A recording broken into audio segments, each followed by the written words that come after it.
حوصلہ دینے کے لیے نکلیں کہ ہمارا جو منشور ہے وہ پاکستان کو مضبوط کرنا اور مسلم لیگ کو مضبوط کرنا ہمارا منشور ہے، اس لیے ہم نکلے ہیں حوصلہ دینے کے لیے لوگوں کو۔ سر کیا کہیں گے؟ جو حکومت کر چکے، چاہے وہ کوئی بھی ہو، چاہے مرکز میں ہو چاہے صوبے میں ہو، وہ اس کا بہتر جواب دے سکتے ہیں۔ ہم تو سوائے افسوس کے کچھ نہیں کر سکتے۔ ہم عوام کے نمائندے، عوام کے ساتھ کھڑے ہیں 15 سال سے، اور عوام کے ساتھ ہی کھڑے رہیں گے، اور جس کی وجہ سے مہنگائی کے بالکل بہت زیادہ اثر ہوا ہے مہنگائی کا۔ لوگ جو بڑی مشکل سے ہفتے میں ایک دفعہ اگر اپنے بچوں کو مرغی یا گوشت کھلاتے تھے، اب وہ مہینے میں بھی نہیں کھلا سک رہے ہیں، اور دالیں بھی مہنگی ہو گئی ہیں، گوشت تو گوشت، اور کوکنگ آئل بھی مہنگا ہو گیا ہے، دودھ، ڈبل روٹی، ہر چیز بہت زیادہ مہنگی ہو گئی ہے۔ دوائیاں بھی لوگ افورڈ نہیں کر سکتے، اور کپڑے تو دور کی بات، اسکول کی یونیفارم بھی افورڈ نہیں کر سکتے، اور بہت برے حالات چل رہے ہیں۔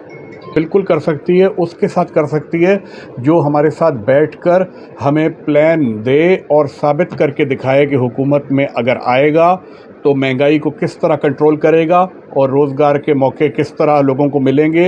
اور کیا بھلائی کر سکے گا پاکستان کا۔ جو زیادہ سے زیادہ بھلائی کا ہمیں پلان دے گا اور ہمارے نظریے سے زیادہ قریب ہوگا، ہم اس کے ساتھ بالکل اطاعت کر سکتے ہیں۔ ابھی ہمارے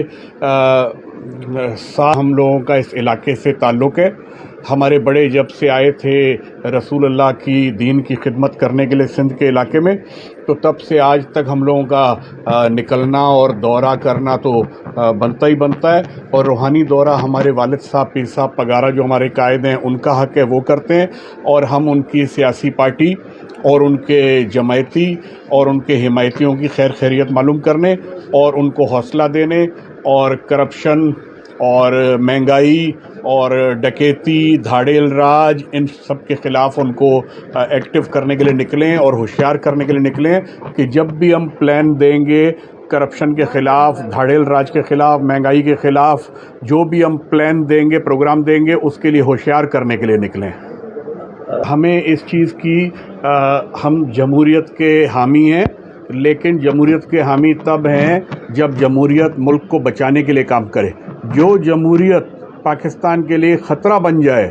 تو اس جمہوریت سے جوڈیشل مارشل لاء بہتر ہے جو ملک کے لیے کچھ بھلا کر سکے۔